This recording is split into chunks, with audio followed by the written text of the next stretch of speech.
বাংলাদেশের পরিস্থিতি যেমনই হোক, বিচক্ষণতা দেখাচ্ছে ভারতবর্ষ।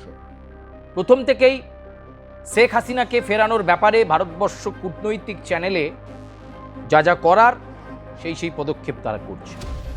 পরম বন্ধু বাংলাদেশের পাশে সেই মুক্তিযুদ্ধের সময় থেকে ভারতবর্ষ দাঁড়িয়ে আসছে। আর স্বাধীনতা দিবসের দিনেও, ভারতবর্ষের স্বাধীনতা দিবসের দিনেও বাংলাদেশের নিযুক্ত হাইকমিশনার দীনেশ ত্রিবেদীর কণ্ঠেও দুদেশের মধ্যে ঐক্য গড়ে ওঠার সুর। যদিও বিগত 2 বছরে ডক্টর ইউনূসের সময় লাগাতার ভারত বিদ্বেষী স্লোগান চলেছে, লাগাতার ভারতের বিরুদ্ধে বিভিন্ন কার্যকলাপ হয়েছে, একটা শব্দ বাক্য ব্যয় করেননি অন্তর্বর্তী সরকারের তৎকালীন উপদেষ্টা ডক্টর ইউনূস। ভারতবর্ষ কিন্তু তার জন্য বাংলাদেশকে অপমান করেনি, বাংলাদেশকে আক্রমণ করেনি, বাংলাদেশের বিরুদ্ধে কোনো সামরিক অভিযান করেনি, বাংলাদেশ পরম বন্ধুর মতো আচরণ কিন্তু করেনি। কিন্তু ভারতবর্ষ বরাবর বাংলাদেশের সঙ্গে পরম বন্ধুর আচরণ করেছে। আজকে ভারতের স্বাধীনতা দিবসের দিনেও বাংলাদেশে নিযুক্ত হাইকমিশনার দীনেশ ত্রিবেদীর কণ্ঠে ঐক্যতার সুর। তিনি বললেন, আগামী দিনে ভারতবর্ষের লক্ষ্য ভারত এবং বাংলাদেশের মধ্যে সাংস্কৃতিক এবং বাণিজ্যিক সম্পর্ক সুসংহত হোক। বাণিজ্যিক সম্পর্ক ভারত এবং বাংলাদেশের মধ্যে যতটা সুসংহত হবে, ততই দুটো দেশের জন্যই মঙ্গল।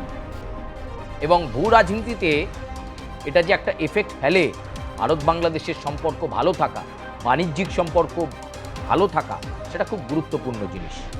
দুদেশের মধ্যে এর আগেও বাংলাদেশ এবং ভারতবর্ষের মধ্যে সংস্কৃতির বিনিময় হয়েছে।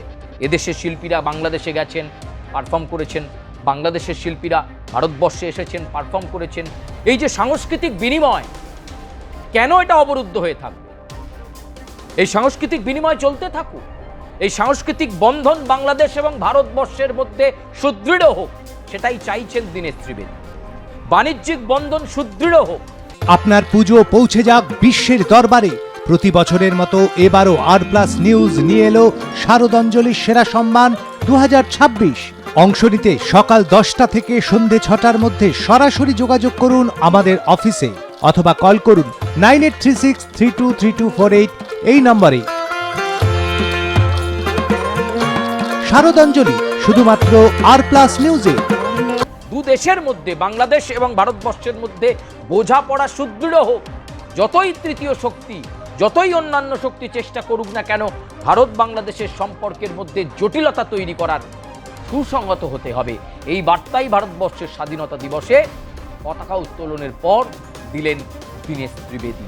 তিনি চান ভারত এবং বাংলাদেশ একসাথে ঐক্যবদ্ধভাবে কাজ করুক, একভাবে, এক সরল রেখাতে বাণিজ্যিক সম্পর্ক সুসংহত থাকুক, সাংস্কৃতিক পরিবেশ, সাংস্কৃতিক আদান প্রদানের পরিবেশ বজায় থাকুক ভারত এবং বাংলাদেশের মধ্যে।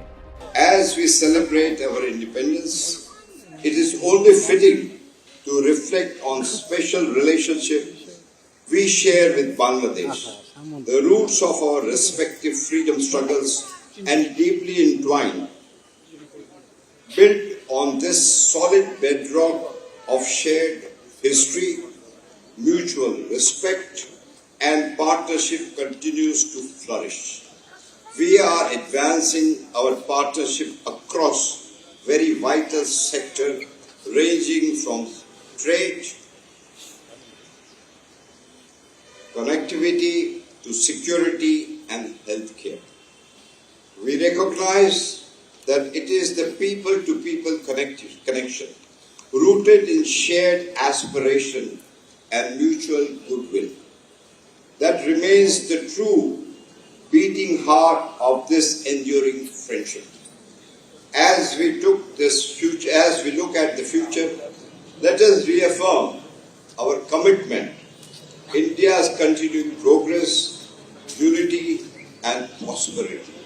Let us also continue to nurture the exceptional bonds of friendship between India and Bangladesh, working hand in hand toward shared prosperity.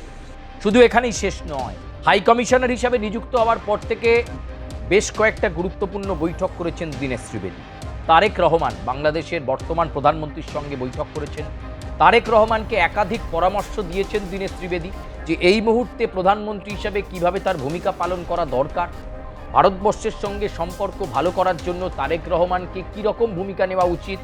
এবং এই যে ব্রিক্স সম্মেলনে ভারতের প্রধানমন্ত্রী নরেন্দ্র মোদী তারেক রহমানকে আমন্ত্রণ জানিয়েছেন আসার জন্য, সেখানে অনেকগুলো দ্বিপাক্ষিক বৈঠকের ব্যবস্থা করে দিচ্ছেন দীনেশ ত্রিবেদী, যাতে যেভাবে অতীতে বাংলাদেশের সঙ্গে ভারতের একটা মসৃণ সম্পর্ক ছিল, সেই মসৃণ সম্পর্ক যাতে পুনরায় হয়, যাতে অতীতের বা এই 2 বছরের সময়কালের যে তিক্ততা, সেই তিক্ততাগুলো কেটে গিয়ে ভারত বাংলাদেশ একটা দুর্দান্ত বন্ডিং তৈরি হয়, এটাই চাইছেন দীনেশ ত্রিবেদী। তারেক রহমানের সঙ্গে সেদিনের সেই বৈঠক অত্যন্ত তাৎপর্যপূর্ণ এবং গুরুত্বপূর্ণ। শুধু এখানে নয়, সার্জিও গৌর, আমেরিকার পক্ষ থেকে যে দূত বাংলাদেশে এসেছিল, সেই সার্জিও গৌরের সঙ্গেও বৈঠক করেছিলেন দীনেশ ত্রিবেদী। তিনি চান বাংলাদেশের পরিস্থিতি স্থিতিশীল হোক, বাংলাদেশের আর্থসামাজিক কাঠামো ঠিক হোক, বাংলাদেশের দারিদ্রতা কমুক এবং কর্মসংস্থানের একটা জোয়ার হোক। এরকম একটা পরিস্থিতি হোক বাংলাদেশের, যাতে উন্নততর বাংলাদেশ হয়, এটাই চাইছেন দীনেশ ত্রিবেদী। এবং সেই উন্নততর বাংলাদেশ গড়তে গেলে ভারতবর্ষ পেছন থেকে আছে পরম বন্ধুর মতো। ভারতবর্ষ কোনোদিন কোনো কিছুর বিনিময়ে 1 কাঠা জমিও বাংলাদেশের থেকে কোনোদিন ভারতবর্ষ চাইনি। সেই মুক্তিযুদ্ধের সময় থেকে ভারতবর্ষ একমাত্র দেশ যারা বাংলাদেশকে নিঃস্বার্থভাবে হেল্প করে গেছে, সাহায্য করে গেছে। কি রে, তোর বেশ র্যাশ হয়েছে দেখছি। হ্যাঁ রে, কি করবো বলতো, র্যাশগুলো কিছুতেই কমছে না। অনেক কিছু ইউজ করলাম, তবুও কমছে না। তুই এম্বার গৌরীদেবী হসপিটালসে দেখাতে পারিস, ওখানে ভালো এক্সপিরিয়েন্স ডার্মাটোলজিস্ট আছে। গৌরী দেবী হসপিটাল, রাজবাঁধ, দুর্গাপুর। যোগাযোগ 8001003333, 8001113333। প্রকারান্তরে বাংলাদেশের থেকে কিছুই চাইনি ভারতবর্ষ, শুধু চেয়েছে দেশটা ভালো থাকুক, দুদেশের মধ্যে বন্দর বাণিজ্য সুসংহত থাকুক। আজকে ভারতবর্ষের স্বাধীনতা দিবসে সেই কথাটাই মনে করিয়ে দিচ্ছেন দীনেশ ত্রিবেদী, হাই কমিশনার। বারবার তিনি বলছেন দুটো দেশের মধ্যে সংঘর্ষ পরিস্থিতি তৈরি হবে, উত্তপ্ত বাক্য বিনিময় হবে, একে অপরকে পাল্টা বাক্য বিনিময় করবেন, এটা কাম্য নয়। বাংলাদেশের আভ্যন্তরীণ বিষয়ে যেমন ভারতবর্ষ নাক গলায় না, তেমন ভারতবর্ষের আভ্যন্তরীণ বিষয়েও বাংলাদেশের নাক গলানোর দরকার নেই। কিন্তু যে জায়গাটায় যে সৌজন্যতা, যে সাংস্কৃতিক, যে বাণিজ্যিক পরিবেশে সম্পর্কটাকে স্থির রাখা যায়, স্থিতিশীল রাখা যায়, সেই চেষ্টাটা করতে হবে। সেটাই বোঝানোর চেষ্টা করছেন দীনেশ ত্রিবেদী। তিনি বিচক্ষণ জানেন যে বাংলাদেশে এই মুহূর্তে পরিস্থিতি কী, এবং শেখ হাসিনার প্রত্যাবর্তনের খবরে বাংলাদেশের রাজনৈতিক শিবিরগুলো কি ইকুয়েশনস, কি সমীকরণে চলছে, বাংলাদেশে আগামীতে কি হতে পারে, বাংলাদেশের বিদ্যুৎ সংকট কোন জায়গায়, এই সমস্ত বিষয়গুলো অবশ্যই আলোচনা সাপেক্ষ বিষয়।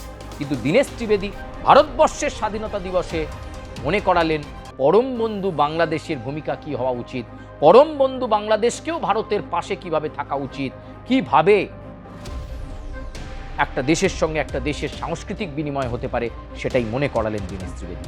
প্রিয় দর্শক, আজকের মতো বাংলাদেশ সংক্রান্ত প্রতিবেদন এবং ভারত বাংলাদেশের সম্পর্কিত প্রতিবেদন এ পর্যন্তই। আপনাদের সঙ্গে আবার দেখা হচ্ছে অন্য প্রতিবেদন নিয়ে অন্য কোনো সময়। আপাতত ধন্যবাদ, বিদায়।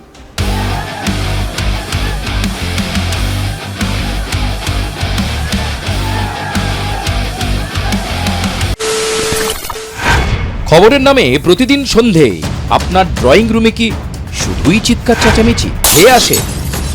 বিতর্কের নামে চলে গালাগালি আর কাদা ছোড়াছুড়ি। এবার সময় পরিবর্তনের, কারণ আমরা কান ফাটানো চিৎকারে বিশ্বাস করি না। আমরা বিশ্বাস করি খবরের সত্যতায়। আমরা কোনো পক্ষের হয়ে গলা ফাটাই না, আমরা সাধারণ মানুষের হয়ে প্রশ্ন তুলি। চিৎকার নয়, শুধু খবর হবে যেখানে বিতর্ক আছে কিন্তু কুৎসিত ঝগড়া নেই। সঠিক তথ্য, বিশ্বস্ত খবর। নজর রাখুন আর প্লাস নিউজে।